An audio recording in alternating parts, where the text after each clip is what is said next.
बे जाबाय सिमलागुरि ब्रिज। दा आं सिमलागुरि ब्रिजनि सायाव दङ। दा जिबन आरो मृत्युजों जुजिथाब सासे मानसिखौ 1 आवारनि गेजेराव बरपेटायाव पहुंचाफैबाय आं। 1 घन्टा 20 मिनिट। दा जे कार्यकुसिखौ हेमन्त बिश्व शर्मा आरो जोंनि जे बिटिसिआव थानाय सरकार बेसोर जे माबा हरबाय एनअसि हरबाय बा पार्लामेन्टआवबो एनअसि एप्रुभ जाखाबाय आरो बे बुस्थुखौ जे 6टा जनखौसो ट्राइबेल होनो नागिरनायखौ गोख्रै बन्द खालामाबा नैबे कार्यकुसिखौ आं लागोन जे आंनि एम्बुलेन्सआव जेब्लासिमा बे एसटि होनो नागिरनाय कार्यकुसिया बन्द जाया एब्लासिमाव गोसो खालामबा आंनि एम्बुलेन्सआव गंब्रै एम्बुलेन्सआव सासेबो पेसेन्ट थिखांनाय नङा।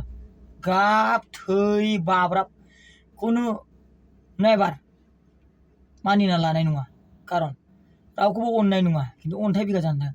आङो मास मोननै मोनथाम गारि सालायालासिनो गंब्रै गारिखौ फजनानैबाबो ओरैनो ओंखाम जानो हानाय आंहा खमथा दं। सिदा खोथा बुंदों आङो।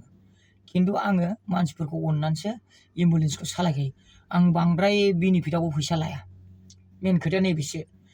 दा मथा मथि गोनां जायोबा जुदि बे माबाखौ डिसिजनखौ जुदि बदलायाबा मथा मथि एम्बुलेन्स सालायनायखौ टटेलि क्लज खालामनांगौ।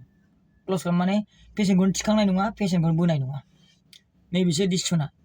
दा आङो हरनि समाव बबेबायदि जायगायाव दंफैयो आं भिडिअखौ होगासिनो दं, नोंसिनो नायलांबानो जाबाय। बे जाबाय नै सिमलागुरि ब्रिज। आं बेयावनो उन्दुसिगोन दा। बे जायगायाव उन्दुसिगोन आं नै सिमलागुरि ब्रिज बावनो उन्दुसिगोन आं दा। उफाय गैया आंना बेनो सान बेनो हर।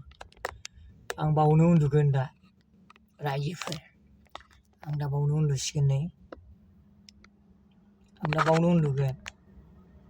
नायदो नै बावनो उन्दुगोन। मानसि हिसाबै जानांगौ लोंनांगौ उन्दुनांगौ आं बावनो उन्दुगोन दा।